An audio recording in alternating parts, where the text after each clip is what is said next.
நம்ம இன்றைக்கி தேங்காய் சாதம் செய்ய போகிறோம். அதுக்கு தேங்காய் பெரிய தேங்காய் எடுத்து வச்சுருக்கோம். இந்த கண்ணை பொத்திக்கிட்டு உடைக்கணும்.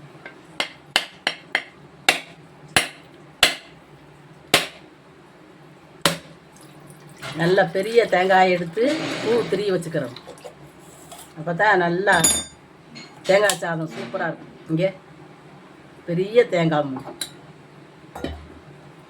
நல்ல பெரிய காய், நல்லா விளைஞ்ச காயாகவும் இருக்கு.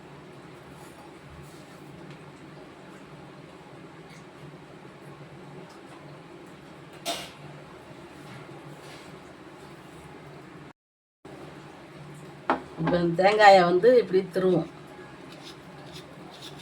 இப்படியும் திருவலாம், நம்ம தேங்காய் திரி வச்சும் திருவலாம். இதை பூ மாதிரி திரி வச்சுக்கிறோம்.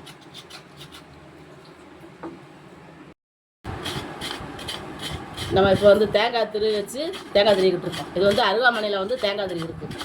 தேங்காய் அது ரொம்ப மாதிரி இருக்கும். இதில் வச்சு இந்த தேங்காயை எப்படி நம்ம திருவணும்னா நல்லா பூ மாதிரி விழும். மிக்சியில் அரைச்சோம்னா நமக்கு இந்த அளவுக்கு சாப்பிட்டா இருக்காது தேங்காய் பூ. நம்ம இப்போ தேங்காய் சாதம் செய்ய போகிறோம். அதுக்கு நல்லெண்ணெய் ஊற்றி வச்சுருக்கோம். இப்போ உளுந்தம்பருப்பு போடுவோம். ஏன்னா உளுந்தம்பருப்பு கொஞ்சம் போட்டோம்னா நல்லா மணமாக இருக்கும்.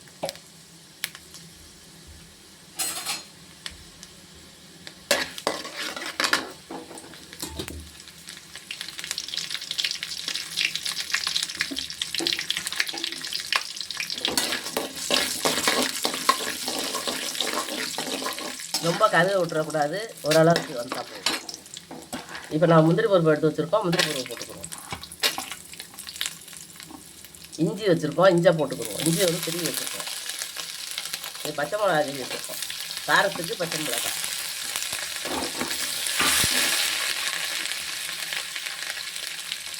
கருவேப்பிலை எடுத்து வச்சுருக்கோம், போட்டுருக்கோம். நம்ம எல்லாமே ரெடியாக வச்சுக்கிட்டோம்னா ஒரு 5 நிமிஷத்துக்கு வேலை தான். சாப்பாட்டை செஞ்சு வச்சுட்டு தேங்காயெல்லாம் திரும்பி வச்சுக்கிட்டோம்னா நமக்கு 5 நிமிஷத்தில் வேலை முடிஞ்சிடும். பச்சை மிளகா வெடிக்கும். நம்ம கொஞ்சம் தள்ளியே நின்று பண்ணணும். நம்ம அடுப்பை நல்லா குறைச்சி வச்சுக்கிறோம். எல்லாம் கருகி போயிடும். முந்திரி பருப்பு கருகி வரும். நல்லா உளுந்தம்பருப்புலாம் நல்லா வெந்துருச்சு. நல்ல ஒரு மணத்தில் இருக்குது. கமன்னு வீடே மணக்குது உளுந்தம்பருப்பு.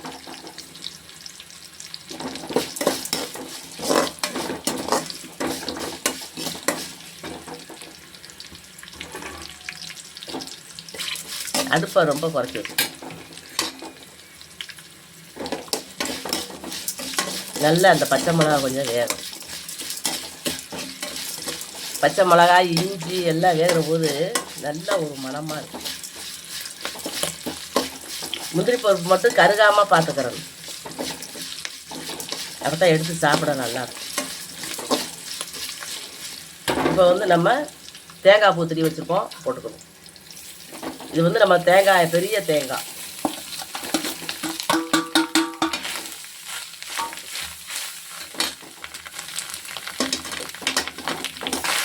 இதை ஒரு 5 நிமிஷம் நல்லா சூடுபடுற அளவுக்கு வதக்கணும். ரொம்ப பொழுன்னு வதக்கணும், வதக்கக்கூடாது. ஏன்னா இப்படி நம்ம 1-2 வதக்கி போட்டால் தான் நம்ம சாப்பாட்டோடு சாப்பிடும்போது சோறு எது நமக்கு தேங்காய் பூ எதுன்னே தெரியாது. அப்படி அந்தளவுக்கு ஒன்று போல் சாப்பிட்டா நம்ம திரும்பி போடுறதுனால. இதே அது மிக்சி ஜாரில் நம்ம அரைச்சி போட்டோம்னா அது நல்லா பருப்பருக்கையாக கிடக்கும். வித்தியாசமாக தெரியும். இது தேங்காய் பூ வித்தியாசமாகவே தெரியாது. நல்ல மணம் வரும்.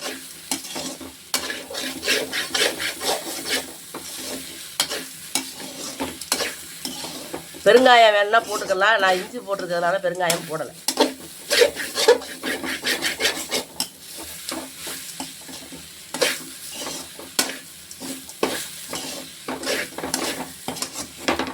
இப்போ நம்ம சாப்பாட்டை அள்ளி போட்டுக்கணும்.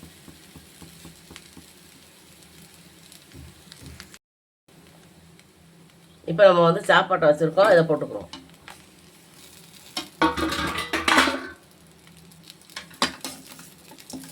இப்போ இது சேர்ற அளவுக்கு செஞ்சு விட்டுக்கிறோம்.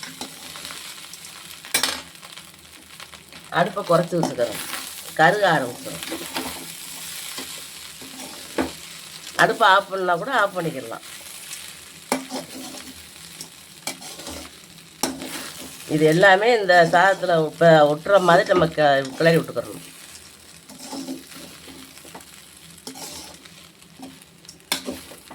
இப்போ நம்ம அடுப்பை ஆஃப் பண்ணிடுவோம்.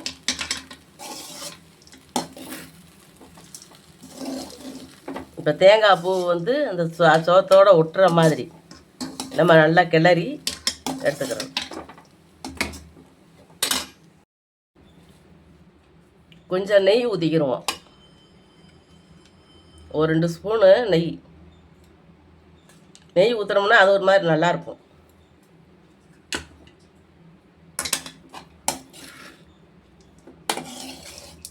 நல்லா அப்படி சூடாக இருக்கும் போதே அப்படி போட்டு கிண்டி விட்டுறணும். அப்போ நம்ம சாப்பிடும்போது நல்ல மணமாக இருக்கும்.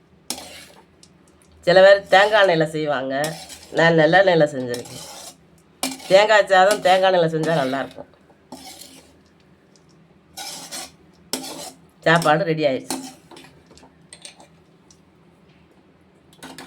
நல்லா புழுன்னு நல்லா விளையேறுன்று.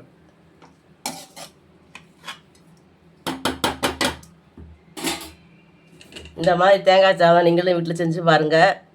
நம்ம வந்து திருவி போட்டோம்னா தேங்காய் பூ சாதம் நல்லா சாப்பிட்டா சாப்பாடு மாதிரியே இருக்கும். தேங்காய் பூவும் லேசாக தான் வதக்கணும். நம்ம ரொம்ப மனம் வர்ற அளவுக்கு வதக்கணும்னா தனித்தனியாக கிடக்கும்.